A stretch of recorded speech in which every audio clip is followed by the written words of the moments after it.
Hello दोस्तों। आज की क्लास में हम भारत का संविधान का 5वां भाग देखेंगे, जिसमें दिया गया है संघ।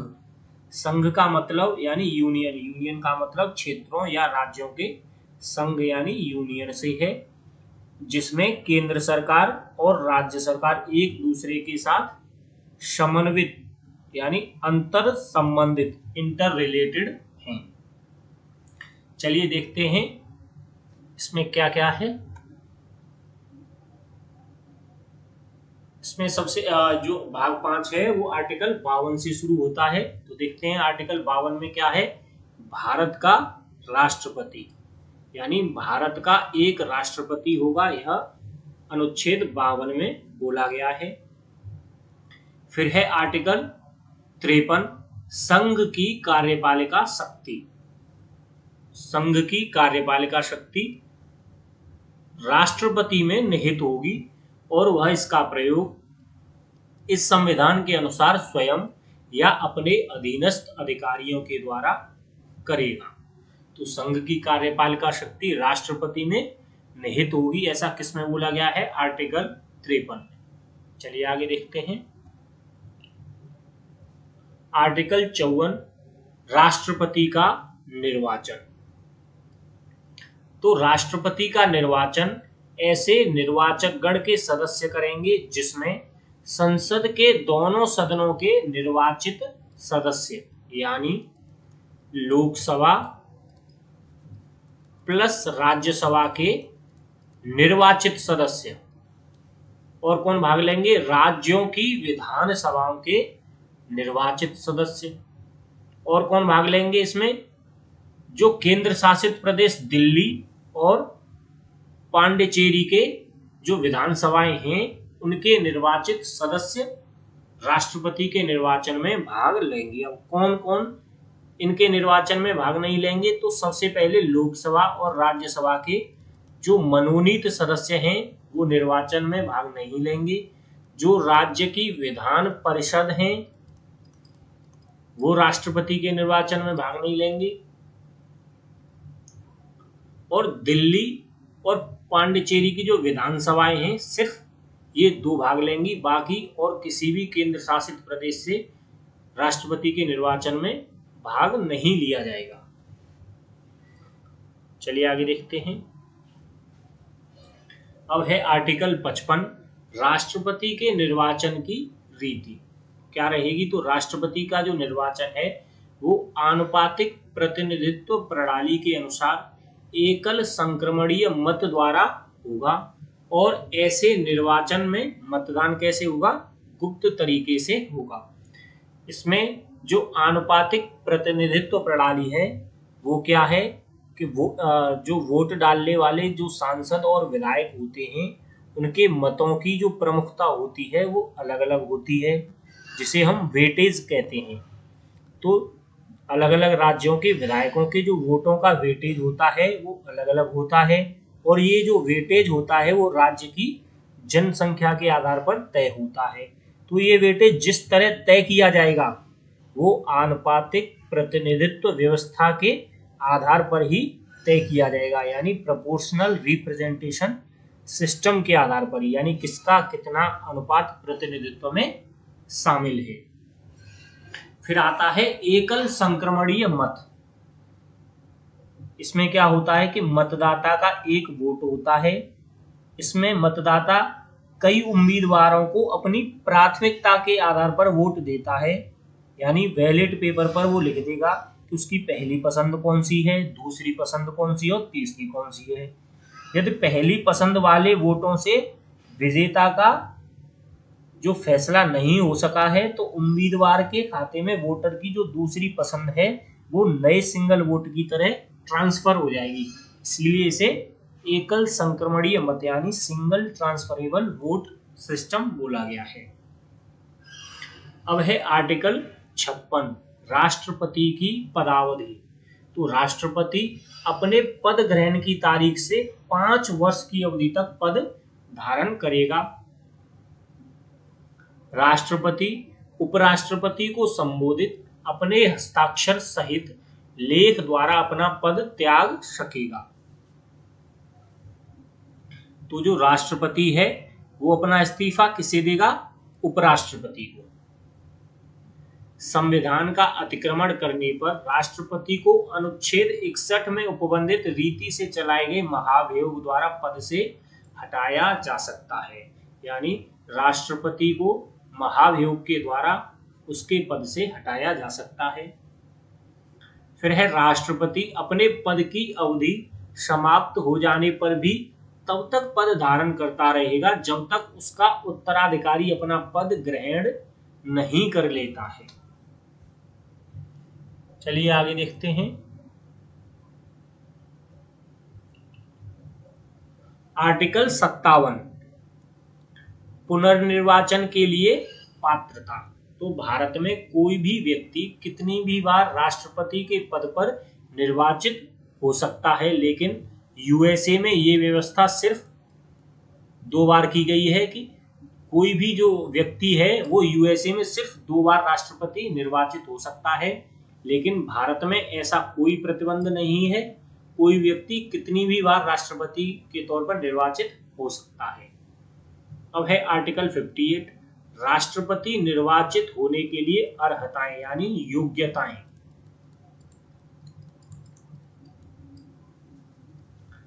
तो कोई व्यक्ति राष्ट्रपति निर्वाचित होने का पात्र तभी होगा जब वह भारत का नागरिक हो, 35 वर्ष की आयु पूरी कर चुका हो, 35, लोकसभा का सदस्य निर्वाचित होने के लिए योग्य हो और कोई भी लाभ का पद धारण नहीं करता हो, लाभ का पद धारण न करता हो, ऐसा व्यक्ति राष्ट्रपति निर्वाचित होने के लिए योग्य होगा। अब है आर्टिकल 59 राष्ट्रपति के पद के लिए शर्तें क्या क्या हैं। तो राष्ट्रपति संसद के किसी सदन का या किसी राज्य के विधानमंडल के किसी सदन का सदस्य नहीं होगा, और यदि संसद के किसी सदन का या किसी राज्य के विधानमंडल के किसी सदन का कोई सदस्य राष्ट्रपति निर्वाचित होता है तो यह समझा जाएगा कि उसने उस सदन में अपना स्थान राष्ट्रपति के रूप में अपने पद ग्रहण की तारीख से रिक्त कर दिया है। यदि कोई व्यक्ति सांसद है या विधायक है और वह राष्ट्रपति का पद जिस तारीख से ग्रहण करेगा तो वो न तो सांसद रहेगा न ही विधायक, वो सिर्फ राष्ट्रपति के रूप में काम करेगा। अब है राष्ट्रपति कोई लाभ का पद धारण नहीं करेगा। फिर है राष्ट्रपति बिना किराया दिए अपने शासकीय निवासों के उपयोग का हकदार होगा और ऐसी उपलब्धियों, भत्तों और विशेषाधिकारों का भी जो संसद विधि द्वारा अवधारित करे, और जब तक इस निमित्त इस प्रकार उपबंध नहीं किया जाता है तब तक ऐसी उपलब्धियों, भत्तों और विशेषाधिकारों का जो दूसरी अनुसूची में विनिर्दिष्ट हैं हकदार होगा। राष्ट्रपति की उपलब्धियां और भत्ते उसकी पदावधि के दौरान कम नहीं किए जाएंगे। ये किसमें बोला गया है जो राष्ट्रपति की पद के लिए शर्तें हैं, वो आर्टिकल 59 में। चलिए अब आगे देखते हैं आर्टिकल 60 राष्ट्रपति द्वारा शपथ। तो प्रत्येक राष्ट्रपति और प्रत्येक व्यक्ति जो राष्ट्रपति के रूप में कार्य कर रहा है या उसके कृत्यों का निर्वहन कर रहा है, अपना पद ग्रहण करने से पहले भारत के मुख्य न्यायमूर्ति या उसकी अनुपस्थिति में सुप्रीम कोर्ट यानी उच्चतम न्यायालय के उपलब्ध वरिष्ठ न्यायाधीश के समक्ष शपथ लेगा। तो जो राष्ट्रपति है उसे शपथ कौन दिलाएगा? तो जो भारत का मुख्य न्यायाधीश है, या अगर मुख्य न्यायाधीश उपलब्ध नहीं है तो जो सुप्रीम कोर्ट में सबसे वरिष्ठ न्यायाधीश है यानी सीनियर मोस्ट जो जज है वो राष्ट्रपति को शपथ दिलाएगा। अब है आर्टिकल 61 राष्ट्रपति पर महाभियोग चलाने की प्रक्रिया, यानी राष्ट्रपति को अपने पद से किस प्रकार हटाया जाएगा, ये आर्टिकल 61 में दिया गया है। चलिए आगे देखते हैं अब आर्टिकल 62 आर्टिकल 62। तो राष्ट्रपति के पद में रिक्ति को भरने के लिए निर्वाचन करने का समय और आकस्मिक रिक्ति को भरने के लिए निर्वाचित व्यक्ति की पदावधि। राष्ट्रपति की पदावधि की समाप्ति से हुई रिक्ति को भरने के लिए निर्वाचन पदावधि की समाप्ति से पहले ही पूर्ण कर लिया जाएगा। राष्ट्रपति की मृत्यु, पदत्याग या पद से हटाए जाने या अन्य कारण से हुई उसके पद में रिक्ति को भरने के लिए निर्वाचन रिक्त होने की तारीख के पश्चात यथाशीघ्र और प्रत्येक दशा में 6 महीने बीतने से पहले किया जाएगा। और रिक्ति को भरने के लिए निर्वाचित व्यक्ति अनुच्छेद 56 के उपबंधों के अधीन रहते हुए अपने पद ग्रहण की तारीख से 5 वर्ष की पूरी अवधि तक पद धारण करने का हकदार होगा। यानी जब राष्ट्रपति का पद खाली होता है तो उसे 6 महीने के भीतर भरा जाना आवश्यक है। चलिए आगे देखते हैं। अब है आर्टिकल 63, भारत का उपराष्ट्रपति। भारत का एक उपराष्ट्रपति होगा, यह आर्टिकल 63 में बोला गया है। 64 में, आर्टिकल 64 में बोला गया है कि उपराष्ट्रपति राज्यसभा के सभापति के रूप में काम करेगा। आर्टिकल 65, राष्ट्रपति के पद में आकस्मिक रिक्ति के दौरान या उसकी अनुपस्थिति में उपराष्ट्रपति का राष्ट्रपति के रूप में कार्य करना और उसकी कृत्यों का निर्वहन करना।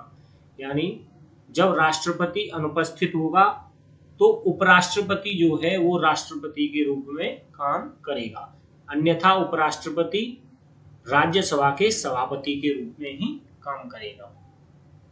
चलिए आगे देखते हैं। आर्टिकल 66, उपराष्ट्रपति का निर्वाचन।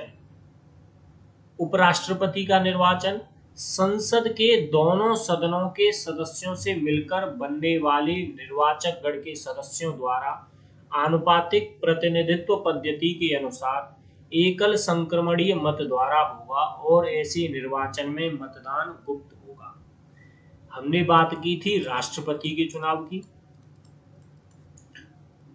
और है अब ये उपराष्ट्रपति का चुनाव।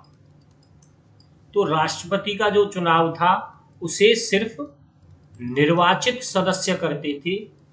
कौन कौन से? लोकसभा के, राज्यसभा के और राज्यों की विधानसभाओं के जो निर्वाचित सदस्य थे, और केंद्र शासित प्रदेश दिल्ली और पुडुचेरी की विधानसभाओं के जो निर्वाचित सदस्य थे, ये सब मिलकर राष्ट्रपति का चुनाव करते थे। लेकिन जो उपराष्ट्रपति का चुनाव होगा उसमें सिर्फ लोकसभा और राज्यसभा, लोकसभा और राज्यसभा के सभी सदस्य, चाहे वो निर्वाचित हों या फिर मनोनीत, ये सभी सदस्य उपराष्ट्रपति का चुनाव करेंगे। कौन कौन से? सिर्फ लोकसभा के और राज्यसभा के सभी सदस्य मिलकर उपराष्ट्रपति का चुनाव करेंगे। अब है, कोई व्यक्ति उपराष्ट्रपति निर्वाचित होने का पात्र तभी होगा जब वह भारत का नागरिक हो, 35 वर्ष की आयु पूरी कर चुका हो, 35, राज्यसभा का सदस्य निर्वाचित होने के लिए योग्य हो। राष्ट्रपति के लिए क्या कंडीशन थी? वो राष्ट्रपति जो है लोकसभा का सदस्य निर्वाचित होने के लिए योग्य होना चाहिए, लेकिन उपराष्ट्रपति क्या होना चाहिए? राज्यसभा का सदस्य निर्वाचित होने के लिए योग्य हो और लाभ के पद पर न हो। चलिए आगे देखते हैं।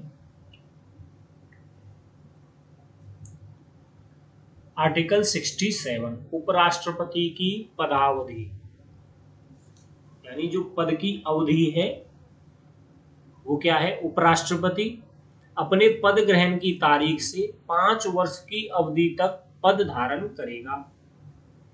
उपराष्ट्रपति राष्ट्रपति को संबोधित अपने हस्ताक्षर सहित लेख द्वारा अपना पद त्याग सकेगा। तो उपराष्ट्रपति राष्ट्रपति को अपना इस्तीफा देगा और राष्ट्रपति उपराष्ट्रपति को अपना इस्तीफा देता है। उपराष्ट्रपति राज्यसभा के ऐसे संकल्प द्वारा अपने पद से हटाया जा सकेगा जिसे राज्यसभा के समस्त सदस्यों के बहुमत ने पारित किया हो और जिससे लोकसभा सहमत हो।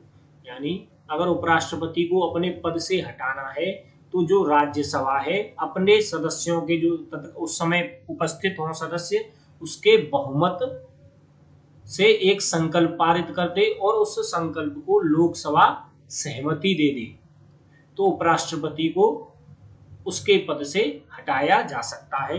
लेकिन ऐसा प्रस्ताव कम से कम 14 लाने से पहले 14 दिन पहले सूचना देनी होगी। चलिए आगे देखते हैं। अब है 68। उपराष्ट्रपति के पद में रिक्ति को भरने के लिए निर्वाचन करने का समय और आकस्मिक रिक्ति को भरने के लिए निर्वाचित व्यक्ति की पदावधि। तो उपराष्ट्रपति की पदावधि की समाप्ति से हुई रिक्ति को भरने के लिए निर्वाचन पदावधि की समाप्ति से पहले ही पूर्ण कर लिया जाना चाहिए। उपराष्ट्रपति की मृत्यु हो जाए, पद त्याग दे या पद से हटा दिया जाए या अन्य कारण से उसका पद खाली हो जाए तो उसे भरने के लिए जो निर्वाचन होगा वो रिक्ति होने के पश्चात यथाशीघ्र किया जाएगा। राष्ट्रपति के कंडीशन में क्या था कि 6 महीने के अंदर चुनाव होना चाहिए, लेकिन यहाँ बोला गया है यथाशीघ्र यानी जल्द से जल्द। लेकिन इसमें कोई टाइम निश्चित नहीं किया गया है जैसा कि राष्ट्रपति के में किया गया था कि 6 महीने के अंदर चुनाव होने चाहिए, लेकिन यहाँ पर ऐसा कुछ नहीं है।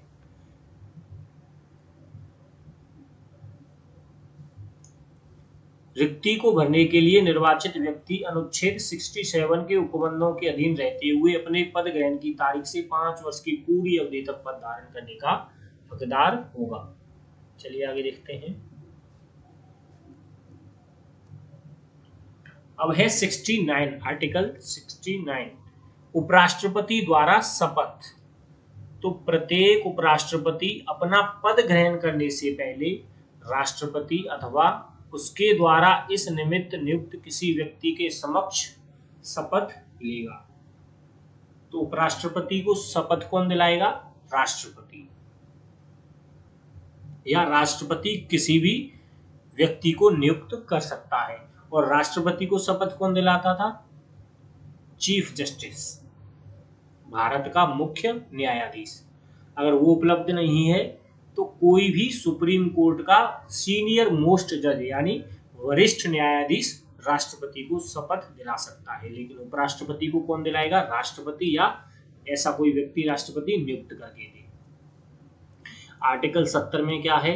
अन्य आकस्मिकताओं में राष्ट्रपति के कृत्यों का निर्वहन। संसद ऐसी किसी आकस्मिकता में जो इस अध्याय में नहीं दी गई है राष्ट्रपति के कृत्यों के निर्वहन के लिए ऐसा उपबंध कर सकेगी जो वह ठीक समझे। चलिए आगे देखते हैं।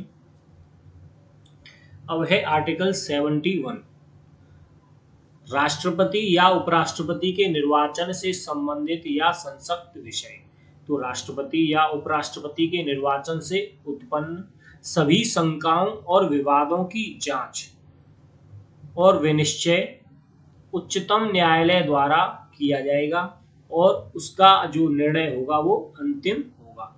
यानी जो भी राष्ट्रपति या उपराष्ट्रपति के चुनाव से संबंधित विवाद होंगे वो सुप्रीम कोर्ट के द्वारा सुने जाएंगे और जो सुप्रीम कोर्ट निर्णय देगा वह निर्णय उसका अंतिम निर्णय होगा। यदि उच्चतम न्यायालय द्वारा किसी व्यक्ति के राष्ट्रपति या उपराष्ट्रपति के रूप में निर्वाचन को शून्य घोषित कर दिया जाता है तो उसके द्वारा यथास्थिति राष्ट्रपति या उपराष्ट्रपति के पद की शक्तियों के प्रयोग और कर्तव्यों के पालन में सुप्रीम कोर्ट के विनिश्चय की तारीख को या उससे पहले किए गए कार्य उस घोषणा के कारण अविधि मान्य नहीं होंगे। जैसे कोई राष्ट्रपति या उपराष्ट्रपति निर्वाचित हुआ और उसने कुछ समय तक अपने पद पर कार्य किया। जब उसने अपने पद पर कार्य किया तो कुछ जो उसने कार्य किए हैं अगर सुप्रीम कोर्ट यह कह दे कि जो चुनाव हुआ है वह चुनाव फेक था या उसकी कोई महत्ता नहीं है, वो फर्जी तरीके से चुना हुआ था और हम इसे शून्य घोषित करते हैं और उपराष्ट्रपति और राष्ट्रपति को उसके पद से हटाया जाता है।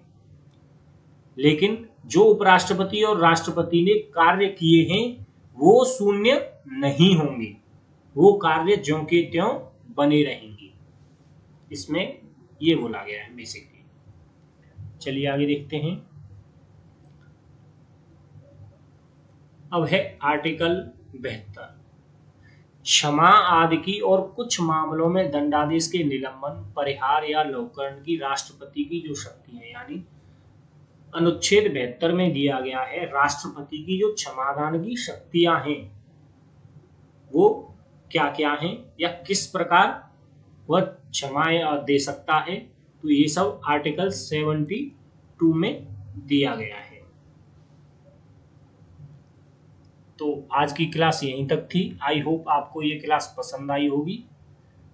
Thank you.